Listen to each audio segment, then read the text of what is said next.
Hey guys, it's NeMo. I'm back again with another video. This time I'm making a new player guide for Twilight Village Normal. I hope that this guide gives you a brief overview of what you need to know. The first thing that you need to do is form a team. Now I'm going to be doing it solo just because I'm high level, but because you have just started the game, it's best to do it with a team of 6 people, which is the max number for this instance. So what I'm doing now is just quickly looking at the main restrictions for Twilight Village Normal. 6 players is max, and the lowest level required is Untapped Potential, and the recommended one is Realized Potential. Okay, what we're going to do next is we're going to enter the Forbidden Instance. To do that, go to My Battle on the bottom left there, then go to Forbidden Instance, and then click on Twilight Village Normal, and proceed to enter Forbidden Instance there. Okay, so now we're being transported to Twilight Village. Just swim over to the jetty there, and once you get there, a cutscene will appear. I just skip it and speak to the grandma NPC lady over there. Now before I get into anything, I'm going to show you these pills. So you can't use these pills on your first run, but once you've successfully completed one normal run once, then you can use them, and pretty much they just increase your strength. I'm gonna be using one just to make this run a little bit smoother. Okay, what we will be doing in this area is pretty much trying to kill these NPCs before they can kill the villagers. And the aim of the game is to let 10 fleeing villagers arrive safely to the dock or whatever.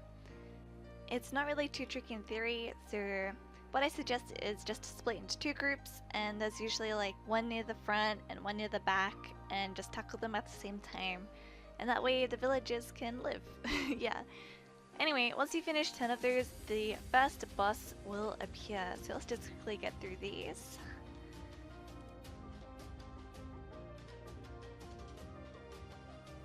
Okay, and here comes the first boss. He isn't too tricky. I kind of just like powered through him there, but I'm sure with your good teamwork you can do it. Once you finish the first boss, this box will appear. And this box is like your own individual treasure chest with your box of goodies. In that same interface, you can also view how much damage you've done in comparison with everyone else in the team if you want to. And then there's the boss treasure chest, and the loot is for everyone. Now there is some controversy about who should actually open this box. Some people say someone with VIP should do it, the highest level should do it, the person with the highest rep should do it. Personally, I don't see much difference at this type of level. Just do whatever you see fit. Okay, so now we can move on to the next part of this instance. After healing up, go and open the gate and start clearing the mobs. I took them all out, but if you're a beginner, I really suggest that you take on only a few or one at a time. Once you've finished killing all of the NPCs, you can start on the next part of this quest. The next part is one of the more tedious and boring parts, but it really does help when you have more people. Basically, what we have to do is collect water and put out fires. First up, find one of the buckets which are scattered around the houses, and all you have to do is go to the water to fill them up. What I will show you though is a quicker way to do this part. It is a bit confusing there, so if you want to skip this part, you can, but it does save time. Okay, to start off with, grab a bucket as you would normally. It then goes into your item bag. Once it is in there, drag it over to your mailbox. Then grab another bucket and let it sit in your bag. Run down to the water where you fill up the bucket in your bag by right-clicking it. And then drag it over to your mail, making the empty one from your mail go into your bag. Then all you have to do is fill up the second one as you would normally, and then run back to the fires, pour it on there, swap them over again, and just kind of like repeat that process until all 9 fires are out. Once you have put the fires out, the second boss will appear. So similar to the last boss, I just kind of powered through it. If you are looking for a guide which covers more of the kind of like technical part of how you should tackle each boss, then I suggest you go to the link that I posted in the description, which has a really thorough guide, not made by me, made by someone else, and that should help you out.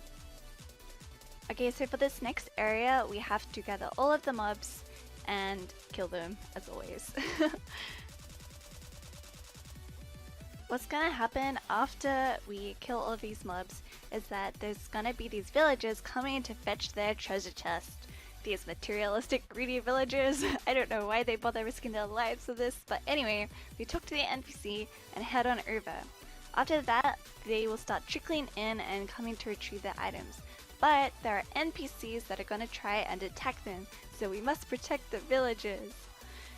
Anyway, at this point, to speed things up, I usually go and clear out the mobs of the next area.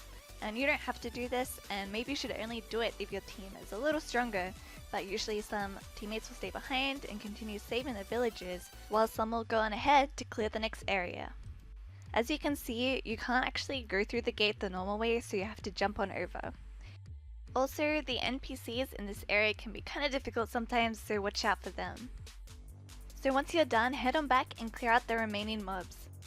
Once the villagers have retrieved their treasure, the third boss will appear. At this boss, assassins will come out once you attack him. These are NPC assassins. There are sometimes other players will come in as assassins too. So other players can be very annoying and can revive, so be careful. Usually the strength of the assassins is based on the power level of whoever hit the boss first. So I suggest the lowest level member of your team attack the boss first. Once you're done with the boss, go on to the next area and defeat these two brothers. Doing one at a time is a good idea. After you have defeated them both, the fourth boss will appear.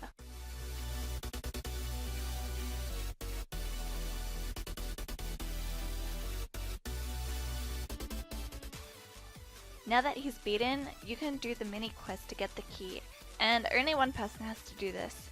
So go back to where the third boss was and talk to the old man NPC. After that, go to the nearby fire pit and pick up the torch.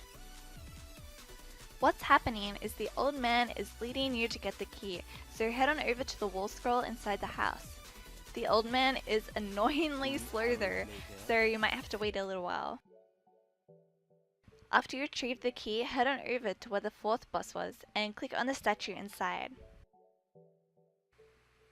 From there, you just need to open the chest to get the dynamite.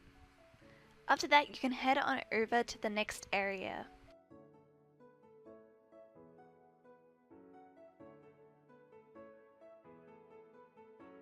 After clearing the next lot of mobs, put down the dynamite and use the torch to start the countdown. Do this by right-clicking it in your bag. Now, welcome to the last boss. Once you have defeated him, you have completed the instance. But there is a bonus boss that you can do. However, I strongly suggest against it, because unless you have a good reason to fight him, like for a quest or something, then I wish you luck, but do not do this for fun, because it is difficult and you don't get any extra rewards and he can be very frustrating to fight. To fight the bonus boss, all you have to do is wait until the timer on the right runs out. You can see that it says Zhao ZG is furious. I'm sorry if I butchered that pronunciation. But anyway, that is the countdown till all hell breaks loose. Okay, so now it's time for the guy to release his fury. So this is what happens when you try it solo. Yep, you die. So I brought in my ult to help me out. The annoying part of this boss is the debuff that he gives, and the debuff can only be removed by clicking the player who has it. More info about this can be found in the guide I linked below. And with that, we are done! So, once you have finished the instance, this end screen appears with the extra loot for the whole team.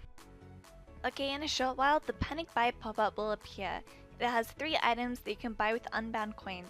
So unbound coins are the currency that you can use to trade with other players, so it's kind of valuable, and most of the time I find that the items aren't worthwhile anyway.